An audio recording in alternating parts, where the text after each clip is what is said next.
கன்னிராசி என்பர்கள் புதன் பகவானின் ஆதிக்கத்தில் பிறந்தவங்க. உங்களுடைய மைண்ட் செட் எப்பவுமே ரொம்ப கிளாரிட்டியா இருக்கும். பர்ஃபெக்டா டீப்பா திங்க் பண்ணக்கூடியவங்க. நீங்க இன்னைக்கு வரைக்கும் உங்களது முயற்சிகள் பெரிய லெவலுக்கு உங்களுடைய எல்லா மேனேஜ்மெண்ட்டும் மூவ்மெண்ட்டும் உங்களுடைய ப்ராஜெக்ட்ல நீங்க பர்ஃபெக்டா இறங்கி செய்யக்கூடிய அளவுக்கு ஆற்றல் உங்களுக்கு உண்டு. பட் அதற்குரிய வாய்ப்புகள் மட்டும்தான் கரெக்டா அமையல. அமைஞ்சா நல்லாவே தெரியும். மற்றவங்களை கம்பேர் பண்ண உங்ககிட்ட அட்வான்டேஜான திங்கிங்கும் அட்வான்டேஜான ஹார்ட் ஒர்க்கும் உங்ககிட்ட இருக்கு. பட் எல்லாம் இருக்கு, ஆனா அதற்குரிய வாய்ப்புகள் கிடைக்காததுக்கு காரணம் என்னன்ற கேள்வி உங்களுக்குள்ள இருந்துகிட்டு தான் இருக்கு. அது ஏன் எதனால் அப்படின்னு பார்த்தோம்னா, கடந்த காலகட்டங்களில் உங்களுடைய ஜென்மத்தில் இருந்த கேதுவும் 7ஆம் வீட்டில் இருந்த ராகு, அதற்கு முன்னாடி 8ஆம் வீட்டில ராகுவும் 2ஆம் வீட்டில கேது, இந்த 2 இடத்துல ராகு கேதுக்கள் நின்றால் அது மாபெரும் நெகட்டிவ், நிறைய பிரச்சனைகளை கொடுக்கும். நீங்க என்னதான் ரிஸ்க் எடுத்தாலும் என்னதான் எஃபர்ட் போட்டாலும் மறுபடியும் ஆரம்பிச்ச இடத்துல வந்து நிக்க வச்சிடும். இதனால வாங்காத கடனுக்கு வட்டியை கட்டக்கூடிய நிலைமையும் செய்யாத தவறுகளுக்கு தண்டிக்கக்கூடிய பாதிப்புகளையும் சந்திக்கக்கூடிய சூழலும். இப்ப இது எல்லாமே கணக்கெடுத்து பார்த்தீங்கன்னா, ஏதோ ஒரு விதத்துல கடந்த காலகட்டங்கள், கடந்த 3 வருஷம், அதற்கு முன்னாடி உங்களுக்கு அர்த்தாஷ்டம சனி, இதெல்லாம் கணக்கெடுத்த கடந்த 6-7 வருஷமா பிரச்சனைகளையே கடந்து வந்துகிட்டு இருக்கிறீங்க.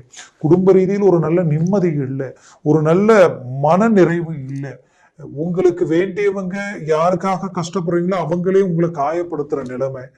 இதுல குறிப்பா சொல்லணும்னா, லைஃப்ல எதுக்காக வாழ்றீங்களோ, யாருக்காக எல்லாம் பண்றீங்களோ, அதுவே உங்களுக்கு ஆப்போசிட்டா இருந்தா எப்படி இருக்கும்? அது எல்லாமே கன்னிராசி என்பர்கள் ரொம்ப மன அழுத்தங்களை கடந்து வரக்கூடிய நிலைமைக்கு ஆளாயிட்டீங்க. இதுல உண்மையை சொல்லணும்னா, அதிர்ஷ்டங்கள் ஒவ்வொரு முறையும் உங்களை நெருங்கி வருது. எல்லாமே ஓகே, சக்சஸ்ன்ற அளவுக்கு ஓகே ஆகுது. கடைசி நேரத்தில் அப்படியே பிரேக் ஆகுது, லாக் ஆகுது.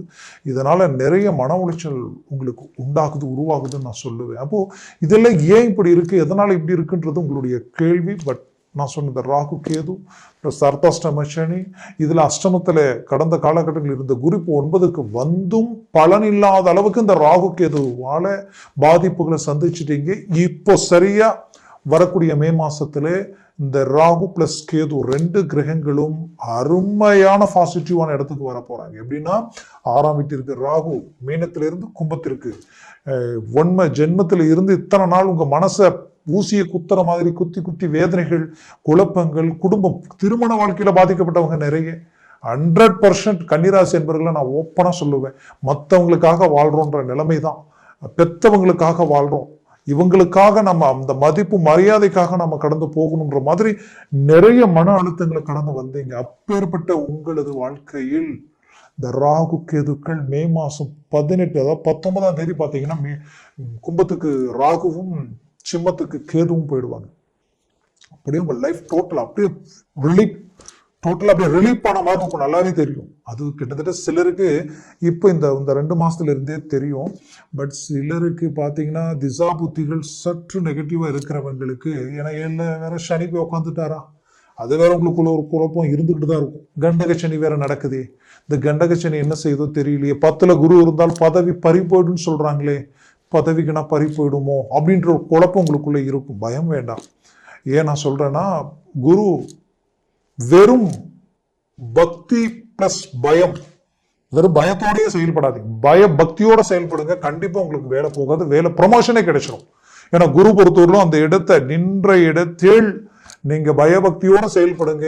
குரு பார்வை கோடி நன்மைகளை உண்டாக்கிடும். அவர் பார்வை எங்க விழுதுன்னு பாருங்க.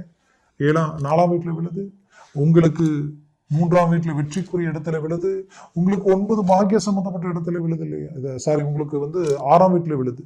அதாவது அவருடைய 9ஆம் பார்வை 6ஆம் வீட்டுல விழுது. அப்போ கடன் சுமைகள் நீங்கக்கூடிய வாய்ப்புகள் பிறக்கும். அதே போல உங்களுக்கு 4 அந்தஸ்து, மரியாதை, செல்வம், செல்வாக்கு, வண்டி, வாகனம், வீடு கட்டக்கூடிய, பூமி வாங்கக்கூடிய இந்த அமைப்புகள் எல்லாமே உங்களுக்கு கிரியேட் ஆயிடும். இதுல குறிப்பா சொல்லணும்னா, அவர் பருவம் 3ஆம் வீட்டுல விழுது. அப்போ உங்க சுய முயற்சியில எப்படின்னா, இங்க 10ல் இருக்கக்கூடியவர் தனஸ்தானம், குடும்பஸ்தானத்துல விழுது. அப்போ உங்க முயற்சியில குடும்பத்திற்கு தேவைகளை பூர்த்தி பண்ணுவீங்க. பிரிஞ்ச குடும்பம் ஒன்றிணையும். உங்களை விட்டு பிரிஞ்சு போனவங்க சேரக்கூடிய வாய்ப்புகள் கிடைக்கும். கொடுத்த பணம் கை வந்து சேரும். இது எல்லாமே அவரால் அது உருவாக்க போகுது. இதுல இப்ப 6ஆம் வீட்டுக்கு இந்த ராகு பிளஸ் கேது அப்படியே 12ஆம் பாவத்துக்கு போகும் பொழுது இது உங்களை பெரிய லெவல்ல உங்களை ஹை லெவலுக்கு கொண்டு போகக்கூடிய ஒரு அமைப்பு இது. ஏன்னா தயவு செய்து நான் எப்பவுமே ஒன்று சொல்லுவேன், ஒரு ஜாதகத்துல 3, 6, 11 ராகு இல்லைன்னா சனி இருக்காங்களா, இந்த இரு கிரகங்கள் இந்த இடத்துல அமர்ந்தாலே இது யோக ஜாதகம் தான். ஏதோ ஒரு விதத்துல அவங்க டாப் லெவலுக்கு வந்துருவாங்க, அதுல எந்த மாற்றமும் இல்லை. அவங்க நினைச்ச இலக்க அடைஞ்சே தருவாங்க. இது 100% உண்மை. அப்போ இந்த கோச்சாரத்திலேயே இந்த 6 ராகு வரும் பொழுது எவ்வளவு பெரிய விஷயம். அப்போ கண்டிப்பா உங்களுடைய இத்தனை நாளா இருந்த பிரச்சனைகள் தீரப்போகுது. எதிரிகள் விலக போறாங்க, எதிரிகளே நண்பர்களா மாற போறாங்க. உங்களுடைய சொந்தம் பந்தம் உற்றார் உறவுகள் எல்லாம் உங்களை யார் யாரெல்லாம் உங்களை அலட்சியமா பார்த்தாங்களோ அவங்களும் உங்களை கண்டு வியப்படைகிற அளவுக்கு உங்களுடைய மேனேஜ்மெண்ட் இருக்க போகுது. பெரிய லெவல்ல சக்சஸ்ஃபுல் அடையக்கூடிய ஒரு அருமையான ஒரு வாய்ப்புகள் உங்களுக்கு உண்டாக போகுது. அப்ப இதெல்லாம் உங்களுக்கு பாசிட்டிவ். அப்ப நோய், ரொம்ப நாள் இருக்கக்கூடிய நோய் கஷ்டம் உடல் ரீதியில் இருக்கிறது தீரப்போகுது. இதுல மன உளைச்சல், ஒரு குடும்பத்துல நமக்கு வேண்டியவங்க, நம்ம மேல பாசம் இல்லாம, நம்ம சார்ந்தவங்க, ஒரே வீட்டில இருந்து பேச்சுவார்த்தை இல்லாம, இன்னைக்கு உடன் பிறந்தவங்க, ஒரு குடும்பமே சிதறி போகக்கூடிய அளவுக்கு இருக்கக்கூடியவங்களுடைய பிரச்சனைகளுக்கு காரணம் எதுவோ அந்த காரணம் உடைப்படும். அது உடைச்சு சுக்குநூறாகும். அதற்கு பிறகு பாத்தீங்கன்னா ஆட்டோமேட்டிக்காவே குடும்பம் ஒன்றிணையும். எப்படி சேருவீங்கன்னே தெரியாது. சடனா ஒரே செகண்ட்ல இமேஜின் மாதிரி நடக்கும். சடனா ஒரு சந்திப்பு டோட்டல் எல்லாத்தையும் மாத்திடும். நான் சொல்றது கண்டிப்பா சொல்றேன், உங்க லைஃப்ல நடக்கும். கன்னிராசி என்பவர்களுக்கு நான் எப்பவுமே ஒன்று சொல்லுவேன். நான் சொல்ற வீடியோவிலேயே கன்னிராசி பத்தி எப்பவுமே கொஞ்சம் அட்வான்டேஜா தான் நான் சொல்லுவேன். ஏன்னா நாம என்ன சொல்லணும்னு நம்ம நினைச்சாலும் ஒரு தடவை 2 தடவை தான் சொல்ல முடியும். பட் உண்மைன்றது ஒவ்வொரு முறையும் சொல்லலாம். ஏன்னா இருக்கிற ராசிகளில் 12 ராசிகளில் இருக்கிறதுல அந்த இடம் இந்த கன்னி மட்டும்தான். புதன் உச்சமும் ஆட்சி அடைவது, ஒரு கிரகம் பலம் பெற்று ஆட்சி பெறுவது மட்டும்தான் அந்த வீட்டினுடைய அதிபதி அவர். பட் அவரே மீண்டும் உச்சம் அடைகிறது, அந்த டோட்டல் பவர் அந்த கன்னிராசிக்கு எப்பவுமே உண்டு. அப்போ கன்னிராசி அன்பர்கள் பட்ட கஷ்டத்துக்கு வேற யாரா இருந்தாலும் அவ்வளவுதான் நம்ம லைஃப்ன்ற அளவுக்கு வந்திருப்பாங்க.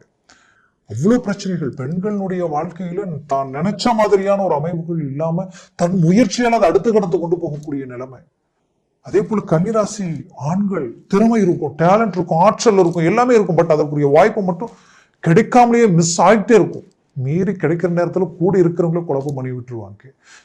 அப்படி நிறைய விஷயங்களை கடந்து வந்திருக்கிறீங்க. அப்பேற்பட்ட நீங்க உங்களுக்கு ஒன்றே ஒன்று சொல்றேன், உயர்தர இடத்துல இருக்கிறவங்க, மாபெரும் வளர்ச்சியில் இருக்கிறவங்க, டாப் பொசிஷன்ல இருக்கிறவங்க எல்லாமே பாத்தீங்கன்னா எனக்கு தெரிஞ்ச அதிகாரப்பூர்வமான இடத்துல இருக்கிறவங்க, அரசியல் துறையில் இருக்கிறவங்களும் சரி கன்னிராசி என்பவர்கள் தான்.